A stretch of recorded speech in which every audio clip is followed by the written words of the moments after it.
ರೋಮಾಪುರದವರಿಗೆ ಬರೆದ ಪುಸ್ತಕ 12ನೇ ಅಧ್ಯಾಯ 2ನೇ ವಚನ. ಇಹಲೋಕದ ನಡವಳಿಕೆಯನ್ನು ಅನುಸರಿಸದೆ ನೂತನ ಮನಸ್ಸನ್ನು ಹೊಂದಿಕೊಂಡು ಪರಲೋಕ ಭಾವದವರಾಗಿರಿ. ಹೀಗಾದರೆ ದೇವರ ಚಿತ್ತಕ್ಕನುಸಾರವಾದದ್ದು, ಅಂದರೆ ಉತ್ತಮವಾದದ್ದು, ಮೆಚ್ಚುಗೆಯಾದದ್ದು, ದೋಷವಿಲ್ಲದ್ದು ಯಾವುದೆಂದು ವಿವೇಚಿಸಿ ತಿಳಿಕೊಳ್ಳುವಿರಿ. ಕರ್ತನಲ್ಲೂ ಪ್ರೀತಿ ದೇವ ಜನರೇ, ದೇವರಾಗಿರುವಂಥ ಯೇಸು ಕರ್ತನ ನಾಮದಲ್ಲಿ ಈ ಮುಂಜಾನೆ ವೇಳೆಯಲ್ಲಿ ನಿಮ್ಮನ್ನು ಹೊಂದಿಸ್ತೇನೆ. ಈ ದಿವಸ ಸಹ ಕರ್ತ ನಿಮ್ಮ ಕೂಡ ಮಾತನಾಡುವವರಾಗಿದ್ದಾರೆ. ಕೆಲವೊಂದು ನಿರಾಶೆ ಮಾತ್ರವಲ್ಲದೆ ಬಹಳ ಸೋಲುವಿಕೆಯಿಂದ ನೀವು ಕಂಗೆಟ್ಟಿರಬಹುದು. ಆದರೆ ಈ ಲೋಕದಲ್ಲಿ ಎಲ್ಲಿಯೂ ಸಹ ನಿಮಗೆ ಸಮಾಧಾನ ಇಲ್ಲದವರಾಗಿ ನೀವು ಅಲಿಯುತ್ತಾ ಇರಬಹುದು. ಲೋಕದಲ್ಲಿ ನೀವು ಸಮಾಧಾನವನ್ನು ಹುಡುಕುವುದಾದರೆ ಲೋಕ ನಿಮಗೆ ನಿಶ್ಚಯವಾಗಿ ಸಮಾಧಾನವನ್ನು ಕೊಡಲಿಕ್ಕೆ ಸಾಧ್ಯವಾ? ಇಲ್ಲವೇ ಇಲ್ಲ. ನೀವು ಯೇಸು ಕರ್ತನಲ್ಲಿ ಸಮಾಧಾನವನ್ನು ಹುಡುಕುವುದಕ್ಕೋಸ್ಕರವಾಗಿ ಕರೆಯಲ್ಪಟ್ಟವರು. ಯೇಸು ಕರ್ತನು ನಿಮ್ಮೊಳಗಡೆ ವಾಸ ಮಾಡುವವರಾಗಿ ಇದ್ದಾರೆ. ಆದರೆ ಯೇಸುವನ್ನು ಅರಿತಂಥ ನೀವು ಯೇಸುವಿಗೆ ಸಮಯವನ್ನು ಕೊಡದಂತೆ ಲೋಕಕ್ಕನುಸಾರವಾದಂಥ ಜೀವಿತಕ್ಕೂ ಹೊಂದಿಕೊಂಡವರಾಗಿ ನೀವು ಜೀವಿಸುವಾಗ ಯೇಸು ಕರ್ತನು ಎಲ್ಲಿ ನಿಮ್ಮೊಳಗಡೆ ಸಮಾಧಾನವನ್ನು ಕೊಡಲಿಕ್ಕೆ ಸಾಧ್ಯ? ಹಾಗಾಗಿ ಈ ಲೋಕದಲ್ಲಿ ನೀವು ಜೀವಿಸಿದರೂ ಸಹ ಈ ಲೋಕದವರಲ್ಲ. ನೀವು ಪರಲೋಕದವರು. ದೇವರಾಗಿರುವಂಥ ಯೇಸು ಕರ್ತನು ನಿಮ್ಮನ್ನು ತನ್ನೊಡನೆ ಜೀವಿಸಲಿಕ್ಕೋಸ್ಕರವಾಗಿ ಆರಿಸಿ ತೆಗೆದುಕೊಂಡಿದ್ದಾರೆ. ಹಾಗಾಗಿ ಕ್ರಿಸ್ತನ ಆತ್ಮವು ನಿಮ್ಮಲ್ಲಿ ಉಂಟು.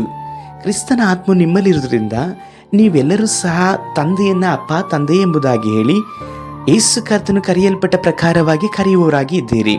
ಹಾಗಾಗಿ ಆತ್ಮನನ್ನು ಹೊಂದಿಕೊಂಡಂಥ ನೀವು ಪವಿತ್ರ ಆತ್ಮನ ಅನುಸಾರವಾಗಿ ಜೀವಿಸುವಾಗ ಪರಲೋಕದ ಅನುಸಾರವಾದಂಥ ಜೀವಿತವನ್ನು ಜೀವಿಸಲಿಕ್ಕೂ ತಂದೆಗೆ ಚಿತ್ತಾನುಸಾರವಾದಂಥ ರೀತಿಯಲ್ಲಿ ನಡೀಲಿಕ್ಕೂ ಸಹ ನಿಮಗೆ ಸಹಾಯವನ್ನು ಮಾಡುವವರಾಗಿದ್ದಾರೆ.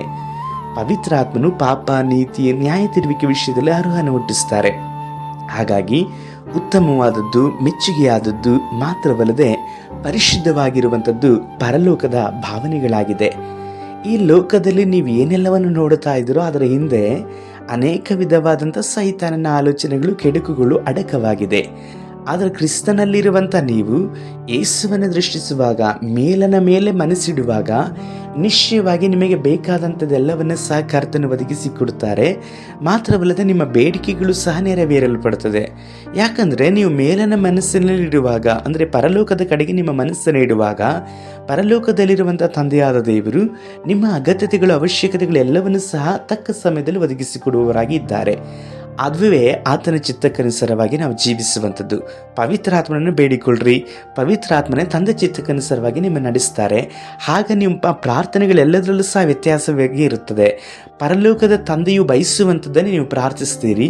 ನಿಮ್ಮ ಬಾಯಿ ಮಾತುಗಳೆಲ್ಲವೂ ಪವಿತ್ರಾತ್ಮನ ಹತೋಟಿಗೆ ಹೋಗುವಾಗ ನಿಶ್ಚಯವಾಗಿ ಕರ್ತನು ಕೇಳುವಂತಹ ಪ್ರಾರ್ಥನೆಯನ್ನು ನೀವು ಮಾಡುವವರಾಗಿರ್ತೀರಿ. ನಿಮ್ಮ ಇಷ್ಟಾರ್ಥಗಳು ನೆರವೇರುತ್ತದೆ. ಪ್ರಾರ್ಥಿಸೋಣ. ಸರ್ವಶಕ್ತನಾದ ದೇವರೇ, ಈ ಸಹೋದರ ಸಹೋದರಿಯನ್ನು ಮುಟ್ಟಿರಿ ಅಪ್ಪ. ಪ್ರಾರ್ಥನೆಯನ್ನು ಮಾಡಿ ಅನೇಕ ವಿಷಯಗಳು ನಿರಾಶರಾಗಿದ್ದಾರೆ. ಇಂದಿನಿಂದ ಪವಿತ್ರಾತ್ಮನುಸಾರವಾಗಿ ಇವರು ಪ್ರಾರ್ಥಿಸಲಿಕ್ಕೂ ಪರಲೋಕದ ಭಾವದವರಾಗಿ ಜೀವಿಸಲಿಕ್ಕಾಗಿಯೂ ಸಹಾಯ ಮಾಡ್ರಿ, ನಡೆಸ್ರಿ. ನಮ್ಮ ರಕ್ಷಕನಾದ ಯೇಸು ಕರ್ತನ ನಾಮದಲ್ಲಿ ತಂದೆಯೇ, ಆಮೇನ್.